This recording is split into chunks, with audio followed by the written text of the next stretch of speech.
shocking. Charles immediately confiscates Harry's property after summoned him to undergo a DNA test. King Charles III allegedly summoned Prince Harry because he has always had doubts that he is the latter's dad. According to Star, King Charles III has heard all the rumors surrounding Prince Harry's paternity. And now that he's the monarch, he's putting matters into his own hands and urging the Duke of Sussex to undergo a DNA test. Charles summoned Harry and brought up the idea of doing the test. He needs to get to the bottom of it once and for all, the source said. When Princess Diana was still alive, she allegedly had doubts as to who Prince Harry's dad could be.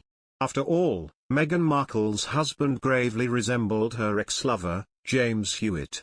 Charles knew that Diana was sleeping with James during their marriage, but she always told him it happened later on. He'd obviously heard the gossip about Harry being their love child, the source said. And if Prince Harry's DNA test will reveal that he's not related to King Charles III, his future and the future of his family could be at risk.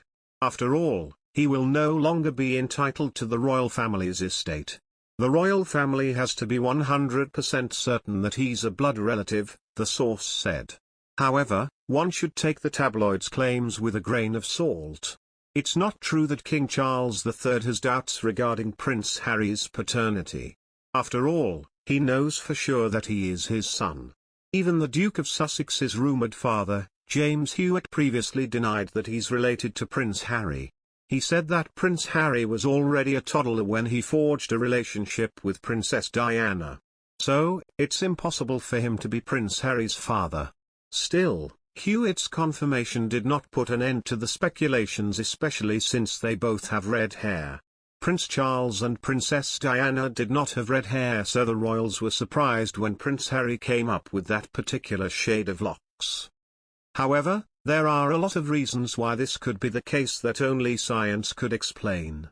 Harry has been urged to do the right thing and withdraw the upcoming release of his book or risk being exiled from the UK with his wife Meghan Markle.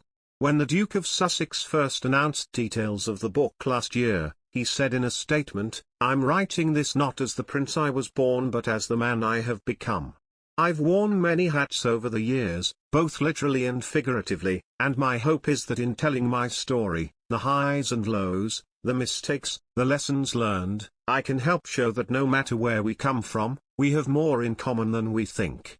I'm deeply grateful for the opportunity to share what I've learned over the course of my life so far and excited for people to read a first-hand account of my life that's accurate and wholly truthful."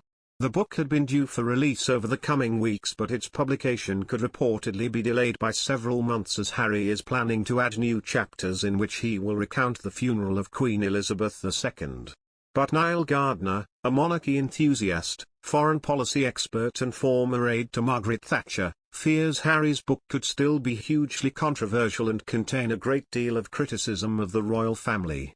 He has warned the Duke that any such criticisms risk seeing he and Meghan exiled from the UK following the resulting British public backlash. Mr. Gardner told Express.co.uk, Prince Harry should withdraw his upcoming book.